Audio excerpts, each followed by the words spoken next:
Hi, and welcome to Missions Minutes with Hal and Jane Ward at VNMinistry.com. Are missionaries superhuman, or are they susceptible to burnout? What about pastors and other ministers?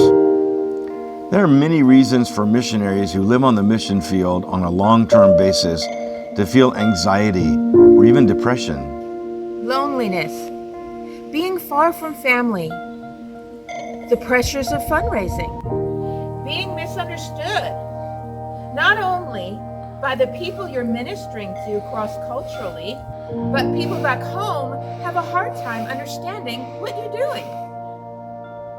Poor living conditions, physical illness, setbacks, even persecution are some of the sources for anxiety for long-term missionaries.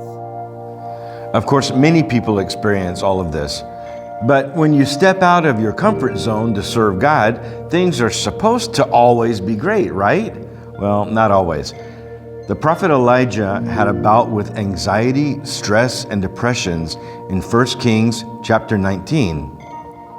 After an amazing victory over false prophets promoting idol worship, the evil queen Jezebel threatened to kill him. Elijah ran and ran, only to stop to tell God, "Kill me now." An angel provided a meal, and Elijah took a nice Spanish siesta. Sometimes a meal and rest is just what we need. Elijah ran again and found a cave to hide in. God asked, "What are you doing in there?"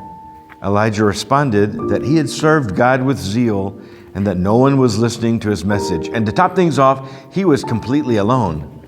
God ushered Elijah out of the cave. Suddenly there was a great wind, then an earthquake, then fire.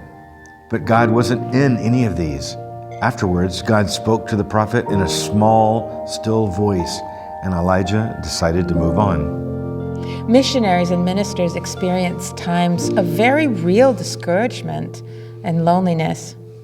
Maybe you know a missionary who has been serving overseas for years.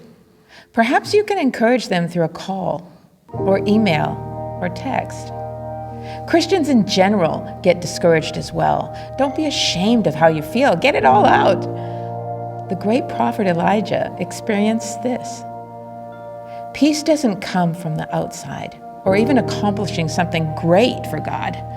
I know when I'm down and struggling with things around me, there's nothing better to help me with my perspective and give me faith to carry on than receiving peace from God's voice on the inside.